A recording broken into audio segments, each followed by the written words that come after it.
Waktu saya sharing hanpan atau talam ebi, ada yang minta resepnya choy pan. Nah, untuk sharing choy pan ini saya bagi dua video ya. Yang pertama-tama akan saya sharingkan bagaimana cara pembuatan isian choy pan yang bahannya dari bangkuang dan kucai. Yuk kita mulai, dicatat ya atau di screenshot bahan-bahannya. Yang pertama-tama isian dari bangkuang. Saya pergunakan 1 kilo bangkuang yang sudah dikupas dan dicuci, boleh dipotong julienne atau di sini saya menggunakan food processor. Panaskan 200 gram minyak, tumis 100 gram bawang putih yang sudah dicincang. Hati-hati dalam menumis bawang putih, jangan terlalu coklat nanti rasanya akan pahit. Wajan bekas bawang putih dan sedikit minyak dari bekas gorengan bawang putih kita pergunakan untuk menumis hebi yang sudah direndam dengan air panas, tiriskan lalu haluskan. Tumis sampai hebi benar-benar kering. Kemudian kita bisa tambahkan parutan atau potongan bangkuang. Setelah bangkuang benar-benar matang, bumbui dengan garam, gula, kaldu bubuk, lada dan kurang lebih 50 gram bawang putih yang tadi sudah kita goreng. Tes rasa. Jika semua bumbu sudah dirasa pas, angkat tumisan bangkuang ke tempat yang bolong-bolong seperti saringan, agar air bisa terpisah dari isiannya, sehingga proses pengisian akan lebih mudah dan kulit tidak mudah pecah. Lanjut ke isian kucai ya. Cuci bersih kucai, iris-iris, kemudian tumis dengan minyak bekas menggoreng bawang putih. Bumbui dengan garam, kaldu bubuk, dan lada secukupnya. Aduk rata dan masak kucai sampai benar-benar matang. Setelah kita tes rasa dan semua bumbu dirasa cukup, taburi dengan bawang putih goreng. Begitu juga dengan kucai. Setelah kucai matang, tempatkan di saringan agar airnya bisa menetes turun ke bawah. Sharing saya untuk isian choy pan selesai. Ditunggu ya resep kulit, sambal, dan sampai choy pan siap dihidangkan. Kemarin saya sudah share ya resepnya isian choy pan yang bangkuang dan kucai. Sekarang kita maju untuk cara membuat kulitnya.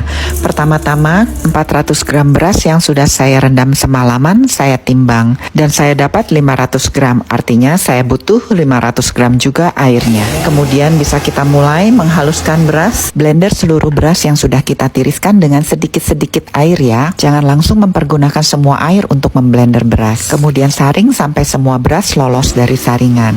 Jika masih ada beras yang kasar, bisa diulang blender kembali dengan sisa air. Setelah semua beras lolos dari saringan, kita bisa tambahkan tepung tangmian, garam, kaldu bubuk, dan minyak bekas penggoreng bawang putih. Aduk semua bahan sampai tercampur rata, baru kita bisa dudukkan di atas api. Masak adonan sambil terus diaduk sampai menggumpal dan hampir kalis. Proses mengadon kulit belum selesai. Adonan masih perlu kita uleni, tapi di sini saya menggunakan standing mixer untuk menguleni adonan. Aduk adonan menggunakan pedal attachment sampai adonan benar-benar tercampur rata. Lihat ya, adonan kita benar-benar sangat lembut dan kalis. Tutup adonan menggunakan plastik agar tidak kering. Nah, di sini saya juga berikan contoh ya, jika kalian ingin mengadoninya secara manual, saya pergunakan ulekan dan saya lapis dengan plastik, kemudian saya pukul-pukul sampai adonan benar-benar tercampur rata dan kalis. Perhatikan sampai warnanya tidak ada yang berbeda. Lanjut prosesnya ya. Kemudian bagi menjadi 16 gram untuk setiap kulit choy pan-nya. Timbang semua sampai adonan habis, lalu bulatkan dan pipihkan. Kerjakan semua ya sampai adonan habis.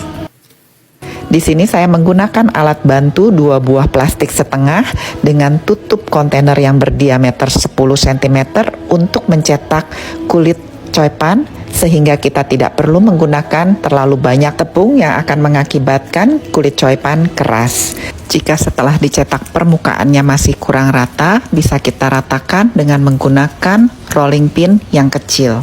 Jadi kalian silahkan perhatikan step-stepnya yang sudah saya perlihatkan dengan jelas di VT-nya. Setelah bentuk kulit choy pan kita sempurna, kita bisa mulai untuk mengisi kulit choy pan dengan isian yang sudah kita siapkan, dan temperatur isiannya juga sudah dingin tentunya ya. Isiannya jangan terlalu banyak agar nanti kulitnya tidak mudah pecah saat dikukus. Tutup bagian atasnya dengan ketat dan siap untuk dikukus. Beri alas dengan daun pisang dasar kukusan dan bisa dipoles dengan minyak bekas menggoreng bawang putih. Selesaikan semua adonan yang kita mau isi baik menggunakan bangkuang ataupun kucai. Untuk step-step pengisian dan pembungkusannya jelas saya peragakan di videonya. Susun di dalam kukusan dan jangan saling menempel satu dengan yang lain, karena nanti saat dikukus biasanya dia bisa rubuh dan jika menempel kulitnya akan susah dilepaskan. Sebelum dikukus, semprot coipan dengan air. Pergunakan semprotan dengan nozzle yang halus. Kemudian bisa kita kukus selama 15 menit. Lihat ya, coipan saya matang sempurna. Saya selesaikan mengukus semua coipan yang sudah saya bentuk.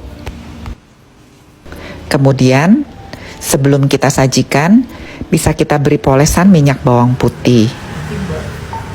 Tidak komplit ya kalau kita tidak menikmati coipan dengan sambalnya yang enak. Dan resepnya sudah saya tulis ya. Di sini saya pergunakan perbandingan yang sama antara cabai rawit dengan bawang putih. Tambahkan garam, kaldu bubuk, dan gula. Rebus dengan menggunakan 300 ml air sampai cabai tidak berbau mentah. Haluskan dan tambahkan 1 sendok teh cuka. Dan coipan kita siap disajikan. Tapi jangan lupa terakhir taburi dengan bawang putih goreng sebagai toppingnya. Dan coipan saya siap disajikan komplit dengan sambalnya.